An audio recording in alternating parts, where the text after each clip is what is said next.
Hello मेरे प्यारे बच्चों। तो झारखंड बोर्ड की तरफ से जो ऑफिशियल मॉडल पेपर जारी हुआ क्लास 8 के बच्चों के लिए 2024 का, जी हाँ बच्चों, फाइनली जारी हो चुका है। तो आज हम विज्ञान का, साइंस के पूरा फुल सॉल्यूशन आज इस वीडियो में हम करवाने वाले हैं। और आपके ये जो मॉडल प्रश्न पत्र है वो आपके फाइनल परीक्षा के लिए बहुत ही ज़्यादा इंपॉर्टेंट है, क्योंकि यहीं से आपके 30 से 40% आपके यहीं से सवाल रहते हैं बच्चों। तो आप अपने मॉडल पेपर के सभी विषयों को जरूर कर ले, आपको मिशन टू चैनल पे आपको करवा दिया जाएगा सारा सॉल्यूशन, ठीक है। इसीलिए आपको चैनल पे बने रहना है। अगर आप क्लास 8 में हैं तो अपने दोस्तों के साथ इस वीडियो को जरूर से जरूर शेयर करें, और अगर आप क्लास 9th में होंगे तो 8 वाले बच्चों को आप अपने छोटे भाई बहनों को इस वीडियो को जरूर से जरूर शेयर कर देंगे, ठीक है। तो चलिए स्टार्ट करते हैं। और ये मॉडल प्रश्न पत्र जो है ना, आपके फाइनल परीक्षा के लिए बहुत ही ज्यादा उपयोगी है। इसी तरीके से आप लोग का फाइनल परीक्षा में देगा, इसीलिए आप लोग का सबसे पहले मॉडल प्रश्न पत्र सैंपल पेपर जारी होता है, ठीक है, कि इसी तरीके से आप लोग का फाइनल परीक्षा लिया जाएगा। तो चलिए सामान्य निर्देश आप लोग को हम थोड़ा बता देते हैं कि आपका जो पहला नंबर में क्या दिया, आपका नाम, अपना रोल नंबर, अनुक्रमांक, पंजीयन संख्या, परीक्षा तिथि, पाली या विषय के नाम OMR पत्रक पर दी गई जगहों पर लिखना है, ठीक है। जो OMR सीट दिया जाएगा ना, उस पर आपको अपना नाम, अपना रोल नंबर, पंजीयन संख्या, परीक्षा की तिथि, तारीख और विषय और ये सारी चीज आपको क्या है, OMR पे लिखना है। दूसरा में आप देखिए, इसमें कुल 50 प्रश्न दिया जाएगा, ठीक है। आप लोग का 8 क्लास में 50 प्रश्न दिया जाएगा और सभी प्रश्नों को करना अनिवार्य है। और प्रत्येक प्रश्न, ठीक है, प्रत्येक प्रश्न 1-1 अंक का होगा, मतलब टोटल जो होगा आप लोग का 50 मार्क्स का होगा, ठीक है। तो आपको पूरा क्वेश्चन करना है बच्चों, और 50 का 50 उठा के ले आना है, क्योंकि हम आपके साथ हैं, आपको तैयारी हम करवाने वाले हैं, ठीक है। चलिए 4 नंबर में क्या दिया है, इसके 4 विकल्प दिए जाएंगे, ठीक है। मतलब इसके 4 विकल्प, जो भी क्वेश्चन दिया जाएगा उसका 4 विकल्प जाएगा, और जो सही विकल्प होगा, ठीक है, उसको टिक करके OMR पे आपको क्या करना है, गोल घेरा कर देना, और वो भी OMR पे आपको ब्लैक पेन यूज करना है, इस चीज को ध्यान दीजिएगा, ठीक है। तो चलिए स्टार्ट करते हैं। अब हम लोग क्वेश्चन की तरफ आते हैं और फटाफट देखते हैं हम लोग सारे इंपॉर्टेंट क्वेश्चन को, ठीक है।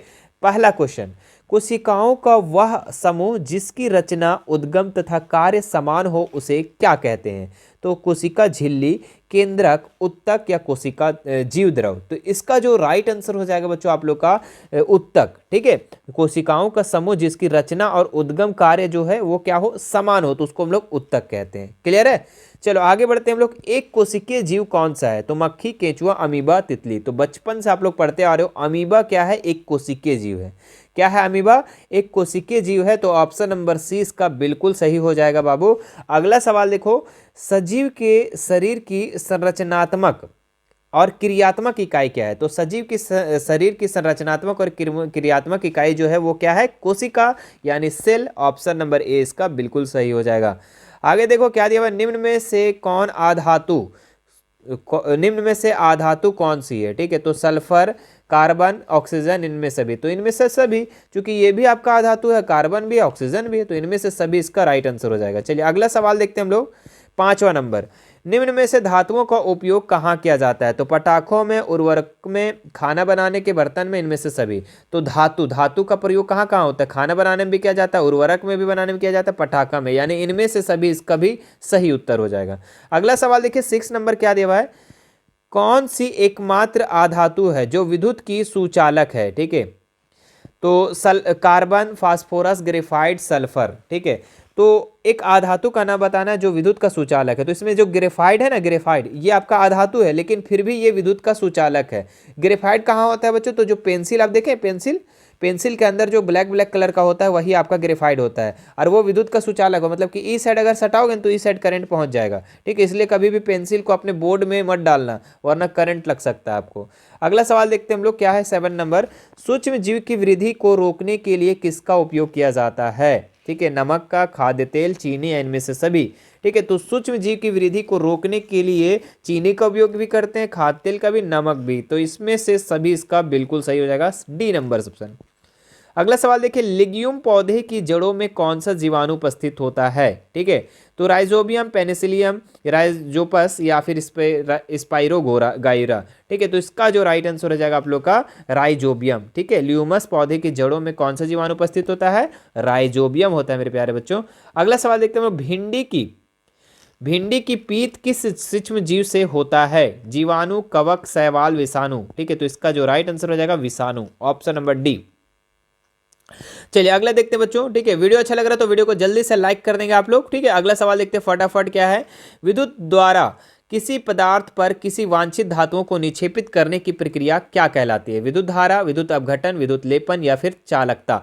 तो इसका जो राइट आंसर हो जाएगा आप लोग का 10 नंबर का सी नंबर। ठीक है, विद्युत लेपन मतलब किसी भी पदार्थ पर वांछित रूप से अगर हम निक्षेपित करते हैं कोई धातु को लगाते हैं तो उसको हम लोग विद्युत लेपन कहते हैं।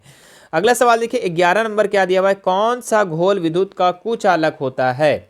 तो नींबू का रस तो सुचालक होता है क्योंकि खट्टा है, नल का पानी सिरका, लेकिन आसुत जल जो होता है ना बच्चों, ठीक है, आसुत जल इसमें क्या होता है? ये कुचालक होता है विद्युत का।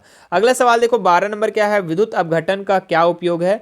ठीक है, धातुओं को निष्कर्षण में, धातुओं के शुद्धिकरण में, इलेक्ट्रोप्लेटिंग में या सभी। तो इसमें से सभी इसका राइट आंसर हो जाएगा। ठीक है, सभी चीज़ों में विद्युत अपघटन का उपयोग किया जाता है। अगला सवाल देखते हैं मेरे प्यारे बच्चों क्या दिया हुआ है? निम्न में कौन जीव के जनन का अलैंगिक विधि है? तो निषेचन। निषेचन जो है ना आपका अलैंगिक विधि है इसमें। अगला सवाल देखिए बाह्य निषेचन किस में होता है? तो मछली में, स्टारफिश में, मेंढक में या इनमें से सभी। तो सभी में होता है इसमें। ठीक है, स्टारफिश में भी होता है, मेंढक में, मतलब बाह्य निषेचन सभी में होता है। ऑप्शन नंबर डी इसका सही हो जाएगा। अगला सवाल देखिए 15 नंबर क्या है? निषेचन के परिणाम स्वरूप क्या बनता है? तो निषेचन का परिणाम स्वरूप, निषेचन जब होता है बच्चों उसके बाद युग्मनज बनता है। क्या बनता है? युग्मनज बनता है। ऑप्शन नंबर बी इसका राइट हो जाएगा। दो सतहों पर, अगला सवाल है, दो सतहों पर संपर्क के कारण कौन सा बल लगता है? तो घर्षण बल। कौन सा बल लगता है? घर्षण बल। ऑप्शन नंबर सी इसका राइट हो जाएगा। एकांक क्षेत्र पर कार्यरत बल को क्या कहते हैं? ऊर्जा, आयरन, दाब या द्रव्यमान। तो इसका जो राइट आंसर हो जाएगा आप लोग का सी नंबर, दाब। ठीक है, एकांक क्षेत्र पर कार्यरत बल को दाब कहते हैं मेरे प्यारे बच्चों। ऑप्शन नंबर सी इसका सही हो जाएगा। 18 नंबर देखो निम्नलिखित बलों में से कौन सा संपर्कित बल है? ठीक है, तो इसमें से आपको बताना है संपर्कित बल कौन सा है इसमें। पेशीय बल, चुंबकीय बल, स्थिर वैद्युत बल या फिर गुरुत्व बल। संपर्कित मतलब कि टच करके, तो टच करके हमारा पेशीय बल ही होगा। पेशीय बल इसका राइट आंसर हो जाएगा। ठीक है, मांसपेशीय बल। अगला सवाल देखो सूर्य नाभिकीय अभिक्रियाओं के द्वारा क्या उत्पन्न करता है? प्रकाश, उष्मा, दोनों या कोई नहीं। तो दोनों करता है। सूर्य नाभिकीय अभिक्रिया जो है ना ये उष्मा भी उत्पन्न करता है और प्रकाश भी उत्पन्न करता है। तो ऑप्शन नंबर सी इसका राइट हो जाएगा। अगला सवाल देखिए कौन जीवाश्म ईंधन नहीं है? कोयला, लकड़ी, प्राकृतिक गैस या पेट्रोल। तो कौन जीवाश्म ईंधन नहीं है इसमें? तो आप देख सकते हैं बच्चों यहाँ पे प्राकृतिक गैस जो है ना ये आपका जीवाश्म ईंधन नहीं है। ठीक है, अगला सवाल देखिए यहाँ पे किस पदार्थ के दहन के लिए क्या आवश्यक है? किसी पदार्थ के दहन के लिए क्या आवश्यक है? तो दहनशील पदार्थ, ज्वलन ताप, ऑक्सीजन या सभी। तो इसका जो राइट आंसर हो जाएगा ऑप्शन नंबर डी। ठीक है, दहनशील पदार्थ भी देखो, कोई भी चीज जलने के लिए, कोई भी पदार्थ जलाने के लिए हम लोग को दहनशील पदार्थ भी होना चाहिए, ज्वलन ताप भी होना चाहिए और साथ साथ में ऑक्सीजन भी होना बहुत जरूरी है। तो ऑप्शन नंबर डी इसका बिल्कुल सही हो जाएगा। अगला सवाल देखते हैं जीवन काल की वह अवधि जब शरीर में ऐसे परिवर्तन होते हैं जिनके परिणाम स्वरूप जनन परिपक्वता आती है। तो बाल्यावस्था में, युवावस्था में, किशोरावस्था में, वृद्धावस्था में। तो ये आपका जनन का जो प्रक्रिया बढ़ता है, परिपक्वता आती है, वो आपका किशोरावस्था में आता है। कब आता है? किशोरावस्था में आता है। ऑप्शन नंबर सी इसका राइट हो जाएगा। ठीक है, क्रोध, चिंता, उत्तेजना की अवस्था में कौन सा हार्मोन उत्तरदायी होता है? तो ये जो होता है बच्चों आप लोगों का थायरोक्सिन, एड्रेनेलिन, टेस्ट्रोजन या एस्ट्रोजन। तो इसका जो राइट आंसर हो जाएगा आप लोग का एड्रेनेलिन। ठीक है, ऑप्शन नंबर बी। बच्चे के लिंग निर्धारण के लिए कौन उत्तरदायी होता है? माता, पिता, दोनों या इनमें से कोई नहीं। तो बच्चे का लिंग निर्धारण मतलब कि बच्चा लड़का होगा या लड़की होगी, ये पूरा का पूरा इसका ये डिपेंड करता है पिता पे। ठीक है, इस उत्तरदायी होता है। ऑप्शन नंबर बी इसका राइट हो जाएगा। यदि आपतन कोण का मान 30 डिग्री है, परावर्तन कोण का मान कितना होगा? तो आपतन कोण अगर 30 डिग्री है तो परावर्तन भी 30 ही होगा, क्योंकि आपको पता होना चाहिए कि आपतन कोण और परावर्तन कोण दोनों क्या होते हैं? सदैव बराबर होते हैं। परावर्तन कोण दोनों क्या होते हैं? सदैव बराबर होते हैं। अगला सवाल देखते हैं हम लोग। समतल दर्पण से बना प्रतिबिंब होता है तो वो क्या होता है? आभासी होता है। ठीक है, कैसी होती है? आभासी होती है। अगला सवाल देखिए वह तंत्र जो दृष्टि रेखा पर नहीं रहने वाले वस्तुओं को भी दिखा सकता है तो वो हो जाएगा आप लोग का इसमें पेरिस्कोप। क्या हो जाएगा? पेरिस्कोप। Option number A. काटी गई फसल से बीजों या दानों को अलग करना क्या कहलाता है? तो वो कहलाता है आप लोग का थ्रेसिंग। ठीक है, अगर जो काटा हुआ फसल है ना उसको बीज को और दाना को अलग करना थ्रेसिंग कहलाता है। ऑप्शन नंबर डी इसका राइट हो जाएगा। अगला सवाल देखिए, अनाज के भंडारण के लिए अनाज में नमी की मात्रा क्या होनी चाहिए? तो ये आपका 12% से कम, 22% से कम, 14% से कम, 24% से कम। तो ये आपका 14% से कम हो जाएगा। ऑप्शन नंबर सी इसका सही हो जाएगा। अगला सवाल देखिए, किस जीव को किसानों का मित्र कहा जाता है? सांप, हाथी, चूहा, केंचुआ।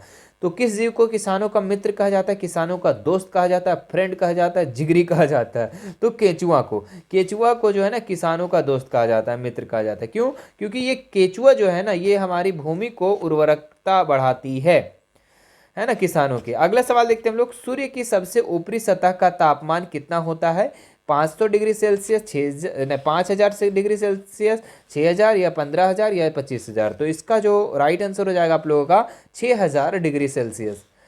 अगला सवाल देखिए, यहाँ पे निम्न में कौन प्राकृतिक उपग्रह है? तो सूर्य तो नहीं होगा, ये तो ग्रह है। चंद्रमा जो है ना ये आपका प्राकृतिक उपग्रह है। ये भी आर्यभट्ट भी आपका उपग्रह है, लेकिन ये मानव निर्मित है, मानव इससे बनाया है। ठीक है। और ध्रुव तारा तो ये उपग्रह है ही नहीं। किस ग्रह का द्रव्यमान सबसे अधिक है? ठीक है, तो बृहस्पति का जो द्रव्यमान है ना सबसे अधिक है, क्योंकि वो सबसे बड़ा भी है। चलिए अगला सवाल देखते हैं। घर्षण हमेशा होता है, तो घर्षण हमेशा क्या होता है? हानिकारक, लाभदायक, आरोपित बल की दिशा में कार्य करता है या आरोपित बल का विरोध में काम करती है? तो घर्षण जब भी होता है ना तो आरोपित बल का विरोध करती है। क्या करती है? आरोपित बल का विरोध करती है। अगला सवाल देखिए, घर्षण निर्भर करता है भाई, तो घर्षण किस पर निर्भर करता है बाबू? देखो, पृष्ठ की प्रकृति पर, वस्तु के भार पर, या दोनों, या कोई नहीं। तो इसका जो राइट आंसर हो जाएगा सी नंबर, दोनों पर। पृष्ठ की प्रकृति पर, अगर वो प्लेन है तो घर्षण कम लगेगा, और अगर खदखुरा है तो ज़्यादा लगेगा। वस्तु का भार पे भी निर्भर करता है, अगर हल्का होगा तो कम लगेगा, ज़्यादा भारी है तो ज़्यादा लगेगा। तो दोनों पे निर्भर करता है। ठीक है, दोनों पे डिपेंड है। घर्षण बढ़ने का तरीका निम्न में से कौन सा है? ठीक है, तो घर्षण बढ़ेगा कैसे बच्चों? कौन सा तरीका है? तो सतह रुखड़ा कर। अगर सतह को हम रुखड़ा कर दे, ठीक है, मतलब प्लेन है तो घर्षण कम रहेगा, लेकिन रुखड़ा कर दे इस तरीके से तो क्या होगा? घर्षण बढ़ जाएगा। अगला सवाल देखिए, इनमें से कौन संश्लेषित रेशा है? तो नायलॉन, सूती, रेशमी, ऊन। तो संश्लेषित रेशा बच्चों इसमें नायलॉन है। क्या है? नायलॉन जो है ये संश्लेषित रेशा है। अगला सवाल देखिए 38 नंबर, निम्न में से कौन 4R में नहीं है? तो 4R में नहीं है, कौन नहीं है? Reduce, reuse, recycle, remove. Remove जो है ना ये आपका 4R में नहीं आएगा। ठीक है, रिमूव में जो है ना ये आपका 4R में नहीं आएगा। ऑप्शन नंबर डी इसका राइट हो जाएगा। नेक्स्ट देखिए यहाँ पे, इनमें से कौन पिघल जाती है परंतु जलती नहीं है? तो रेयॉन, पॉलिएस्टर, नायलॉन, जूट। ठीक है, नायलॉन जो है ना ये आपका पिघल जाता है लेकिन जलता नहीं है। ठीक है, बाकी ये रेयॉन जल जाएगा, पॉलिएस्टर भी जल जाएगा, जूट भी जल जाएगा। लेकिन अगर हम इन चारों में से अगर हम जलाते हैं, गर्म करते हैं, तो नायलॉन जो है ना ये पिघल जाएगा, ये जलेगा नहीं। ठीक है, आवृत्ति का मात्रक क्या होता है? तो आवृत्ति का मात्रक जो होता है हर्ट्ज होता है बच्चों, याद रखिएगा, बहुत ही लॉलीपॉप सवाल है। एक कंपन में लगे समय को क्या कहते हैं? तो एक कंपन में लगे समय को हम लोग आवर्त काल कहते हैं। क्या कहते हैं? आवर्त काल कहते हैं बच्चों। ऑप्शन नंबर 20 का सही हो जाएगा। अगला सवाल देखो बाबू, क्या दिया हुआ है? ध्वनि संचरित हो सकती है। तो ध्वनि संचरित कहाँ होती है? तो केवल ठोस में, केवल द्रव में, केवल वायु या गैस में, या ठोस, द्रव, गैस में, तीनों में होता है। ठीक है, तीनों में ध्वनि जो होता है संचरित होता है, लेकिन कहीं पे तेज होता है, कहीं पे धीरे होता है। अगला सवाल देखिए मेरे प्यारे बच्चों, क्या दिया हुआ है? किसी आवेशित वस्तु से आवेश को पृथ्वी में स्थानांतरित करने की प्रक्रिया को क्या कहा जाता है? भू संपर्क, तड़ित, परिकर्षण, या कोई नहीं। तो इसका जो राइट आंसर हो जाएगा आप लोग का भू संपर्क। चलिए अगला सवाल देखते हैं हम लोग। भूकंप की शक्ति के परिमाण को कैसे मापा जाता है? तो सिस्मोग्राफ द्वारा, ओलमीटर पर, आमीटर पर, या फिर गैल्वेनोमीटर पर। तो इसका जो राइट आंसर हो जाएगा आप लोगों का सिस्मोग्राफ द्वारा। क्या हो जाएगा? सिस्मोग्राफ द्वारा। चलिए अगला सवाल देखते हैं हम लोग। भूकंप की ये तो हो गया। अगला सवाल क्या है, आवेश कितने प्रकार के होते हैं बच्चों? आवेश दो प्रकार के होते हैं, एक ऋण आवेश और एक धन आवेश। अगला सवाल देखिए क्या है, वायुमंडल में निलंबित सूक्ष्म ठोस या तरल कण के बादल को क्या कहते हैं? ठीक है, तो धुआं, एरोसोल, वाष्प या क्लोरोफ्लोरोकार्बन। तो इसका जो राइट आंसर हो जाएगा आप लोग का एरोसोल कहा जाता है। क्या कहा जाता है? एरोसोल। अगला सवाल देखिए, वायुमंडल में ऑक्सीजन गैस कितना प्रतिशत होता है? तो वायुमंडल में जो ऑक्सीजन गैस है ना, ये आपका 21% होता है। ऑप्शन नंबर 20 का राइट हो जाएगा। नेक्स्ट देखिए, वनोन्मूलन का अस्थायी हल क्या है? तो वनोन्मूलन का जो अस्थायी हल क्या है? मरुस्थलीकरण, जंतु संरक्षण या पूर्व रोपण या फिर पुनः चक्रण। तो इसका जो राइट आंसर हो जाएगा आप लोगों का सी नंबर, पुनर्रोपण। ठीक है, वनोन्मूलन का स्थायी हल मतलब कि वनों को बचाने के लिए क्या करेंगे हम लोग? पुनर्रोपण करेंगे, पुनर्रोपण करेंगे, वन को हम लोग फिर से रोपते चलेंगे। ठीक है, अगला सवाल देखिए, काला सोना किसे कहा जाता है? तो कोयला को, लोहा को, पेट्रोलियम को या चुंबक को। तो पेट्रोलियम को काला सोना कहा जाता है बच्चों, याद रखिएगा। ऑप्शन नंबर सी इसका राइट हो जाएगा। चलिए लास्ट सवाल हम लोग देखते हैं आज का, क्या है, कौन सा प्राकृतिक संसाधन नहीं है? तो जल आपका प्राकृतिक है, हवा भी है, सूर्य का प्रकाश भी, लेकिन कपड़ा जो है ये आपका प्राकृतिक संसाधन नहीं है, इसे मानव खुद से बनाता है। ठीक है, तो ये था मेरे प्यारे बच्चों आप लोग का सारा सवाल। ठीक है, 50 का 50 सवाल था। ठीक है, जो कि काफ़ी इंपॉर्टेंट था। हमने मॉडल पेपर आप लोग का साइंस का करवा दिया। ठीक है, तो आप लोग इसे ज़्यादा से ज़्यादा अपने दोस्तों के साथ इस वीडियो को ज़्यादा से ज़्यादा शेयर कर देंगे। ठीक है, जो 8 में होंगे उन्हें ज़रूर से ज़रूर शेयर कर देना। अपने ग्रुप, अपने रिलेटिव, अपने जो भी फ्रेंड्स होंगे उन्हें ज़रूर शेयर कर देना। ठीक है, आपको सारा मॉडल पेपर का सॉल्यूशन करवा दिया गया बच्चों, तो आप देख सकते हैं हमारे चैनल पर जा करके। ठीक है, प्लेलिस्ट भी बना हुआ है, आप प्लेलिस्ट जा करके चेकआउट कर सकते हैं। ठीक है, और देख सकते हैं। ठीक है, और अपना तैयारी बेहतर कर सकते हैं। और मेरे प्यारे बच्चों, अपने जो भी दिक्कत होगा वो आप हमें नीचे कमेंट करके पूछ सकते हैं। ठीक है, और हमसे जुड़ने के लिए हमारा इंस्टाग्राम और टेलीग्राम और व्हाट्सअप चैनल का लिंक डिस्क्रिप्शन में दिया हुआ है, वहाँ से आप हमसे जुड़ सकते हैं। ठीक है, मिलते हैं नेक्स्ट वीडियो में। और चैनल को सब्सक्राइब नहीं किए तो सब्सक्राइब कर लेना, घंटी को दबा लेना और चैनल पे बने रहना। ठीक है, ताकि आपको इसी तरीके का वीडियो मिलते रहे। धन्यवाद।